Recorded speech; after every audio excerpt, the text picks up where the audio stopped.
nataka kuambia kitu na ufanye. Akaniambia ati mimi nataka kusaidia. Nataka upeane hizo bag zangu sasa. Wewe udem utembee paka pale na usiangalie nyuma.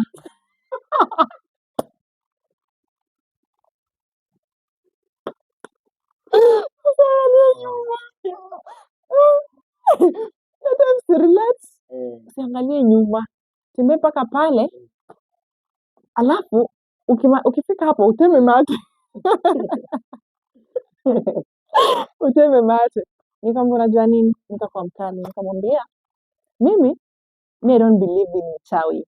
Na wewe kama ni mchawi, mimi utanifanyia vitu juu umekuja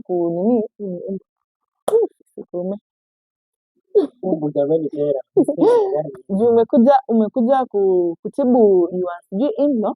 Me I don't believe in uchawi. And as a matter of fact, my mom is a pastor and mimi ni mkoka.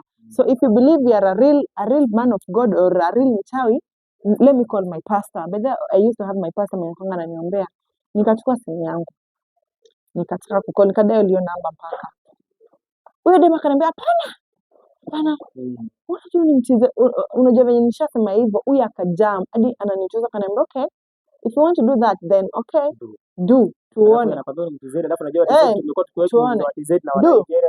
Akaniacha hivyo na akasonga. Ni kama anaenda, so unajua wako pamoja, so anajua huyu ataniconvince. Obviously. So mimi nikasema by the way kama akosile juu kama hata ameoka away, huyu mtu mwenye huyu dema akaniambia hapana. Msupa usifanye hivyo. Unajua ni mchize. Na umesikia vitu ametuambia, yeye ni mganga na amekuja kuponya sijui in-law wake. So just do whatever he wants and unajua anaweza kufanya nini akirudi huko TZ na huyu ni mtu wa madawa. Yeye kile yake nikwambia kwa sababu ndio. Sijui hawezi jua. Hata siko huko like okay, sometimes kwa najidoubt, sometimes no. But udem so unajua yeye ndio stranger. Yeye ndio